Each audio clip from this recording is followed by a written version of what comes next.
Hi, I'm Aimee from Butler RV Center and Auto Sales, and I have asked my sisters Catie and Caroline to join me today so we can go over some common questions that RVers have.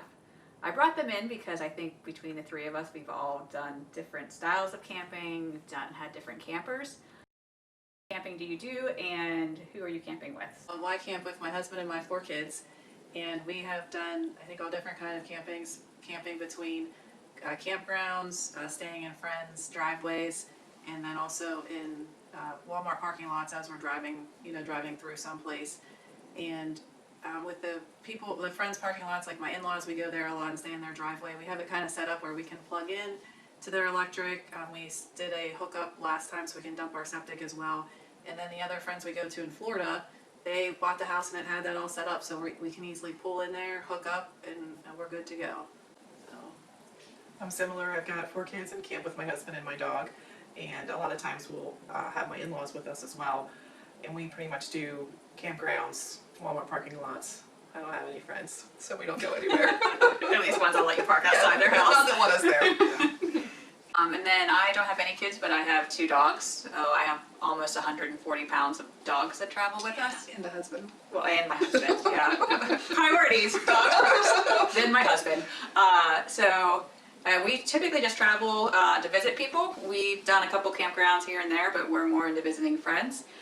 So we'll either park outside their house or we'll try to get somewhere close to them. We've done, same thing, Walmart parking lots. We've kind of done like the long-term parking at your rest areas. What's something you had to have in your camper? I'm answering that first. okay, go ahead. I have to have bunks. So with my 4 kids, I am a lazy camper, and I cannot stand the setting up and tearing down of the dinette and the couch and having bedding that you have to put away. So each of my kids have a bunk. They can put their stuff in their bunk. They can hang out in their bunk if they're just sick of dealing with all of us. So that was something we definitely had to have. We realized after we'd had a larger camper or trailer that had 4 bunks and a full living room, and that was too long for my husband, so we shrunk down and got just a dinette with bunks.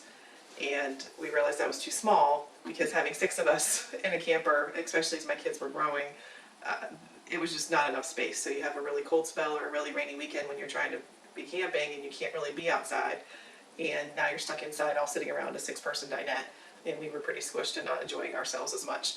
So we decided we need to have the couch and the dinette to give us some extra space, which has been really helpful.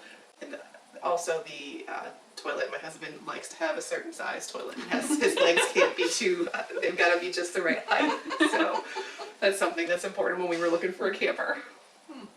There you do. We kind of, I guess, I don't know if we were specifically looking for things in our camper. We kind of lucked into one that came on the lot that just kind of fit us at that time. We've had it about 8 years. So my family's kind of grown with it. I do really like it has a full wall slide, so it really opens up the camper. So the living space, the floor area is nice and open. So when we started, my youngest, I think, was around 1, and well, we had like a 1, 3, 5, whatever. They could just play on the ground. They put all their toys. There's a lot of floor space, so I really appreciated that. As they've grown, the storage, so kind of everybody has their own drawer and hanging space or, cupboard that they can kind of keep their own belongings in, so it kind of keeps us all organized. I do wish we had bunks. We do not. That is a little challenging with the 4 kids, so they are on the dinette and the fold-out couch, which worked fine when they were younger. Now my oldest is 16 and is pretty much a grown man, so he is now sleeping on the floor with like a blow-up mattress, just because he doesn't fit anymore on the dinette or the couch. So I think those I do wish. One thing I wish we had is a king-size bed. We have a queen, which is totally fine, but a king would be nicer, just because that's what we're used to. RV toilet paper. Do you need it, or can you use regular toilet paper? We use just single ply. Same here. I buy it at the grocery store or wherever That's there. It's always a question I get asked, and it's always based on your preference. I say leave it up to the person who has to dump the tank, which is my husband in my household. So he likes RV toilet paper. It breaks down easier. But obviously the other stuff breaks down too, which led to an interesting pre-video conversation was about the additive you put into your tanks. Oh yeah, so I've always used the pods because they're just easy and less mess. But camping with their family, we went to Austin Lake, I think, together this summer, and we ran out of the pods, so they had given us one of the liquids that they had used, and I noticed a significant difference in smell. So a lot of times we would still kind of have some not pleasant odors. but the liquid kind of eliminated that. So especially in the heat of summer, you can't get that smell out sometimes. But I felt the liquid really did a better job. How do you go about finding your campgrounds? Lots of Google. Yeah. And just search and search. Sam's, Good Sam's, same thing. And word of mouth. I feel we've found a few just by talking to people. Well, then if you kind of know where you're going to go, you kind of zero in on an area so you kind of see what the options are for campgrounds, and Good Sam usually gives you a good rating system to know if it's something that you'll like or not. Yeah, I use a couple apps, so I've done, I'll have to put them in the comments below because I can't remember them now, but there's been a couple I've tried on and off. It's the same idea. You get like a Google search of an area, and that kind of lets you see what's there, and then also gives you the benefit of gas stations or overnight parking, stuff like that. Kind of gives you an idea. Do you guys use any apps at all, or are you all internet search and word of mouth? And my husband uses the Walmart app, so he knows which Walmarts are very welcoming to overnight RV parkers. I know what that is. So. We have an RV GPS that kind of helps you, because first timer, we took a camper that I don't think we'd ever been in. My sister-in-law was getting married in Nashville, North Carolina. It was really long. We didn't have a lot of experience towing, and we took it through the mountains of West Virginia down to North Carolina, and it was just us newbies doing that. So not knowing where we were going, I didn't really have a route planned out. I took my husband through downtown Nashville, down a one-way street, made him back up an alley. There were some arguments happening through that. So after that, actually, I didn't get it right after that. I took a couple more times of screw-ups for him to start taking care of our own directions. But I know the RV GPSs are nice, so you don't get yourself in a pickle like that. I mean, it was a bit of a pickle. Yeah, I think one of our first camping trips, I made Kurt drive across 28 while it was under construction and down to one lane. Oh, good. You're Yeah. barriers on both sides. Yeah, he was thinking about killing me, I think. Right, to start off the trip, just murder your wife right off the bat, it works. So I guess that kind of leads into another question about, do you guys drive or not?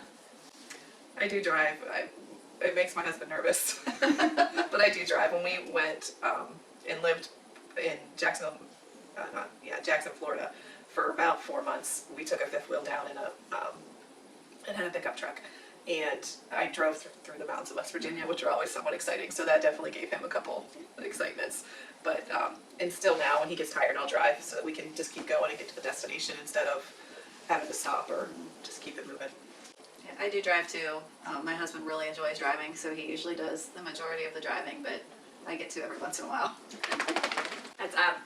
My husband does majority of our driving too, but I do drive here and there, and then I've also driven some for work. So I know I get asked a lot if I drive, and kind of a bigger question being how long can they tow and stuff like that. And it really comes down to your comfort level, and there's no way to get comfortable unless you do it. There's some services in the area that will take you with your camper and teach you how to drive, but also they have some of their own options, so you can get an idea of what it feels like to tow a trailer, or how comfortable you are, or get you comfortable, either one. So it's a nice option to learn more.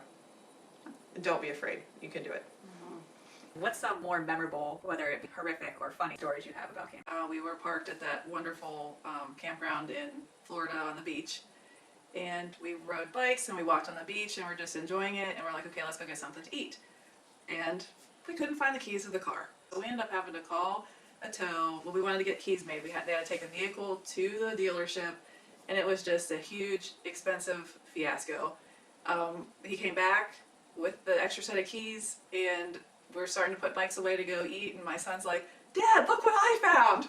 And under the bikes in the sand was the set of keys. So what we've learned from that is we always have extra set of keys in the vehicles. I have one when we were traditional trailer camping. I do my probably first experience ever tent camping, which led me to getting a trailer.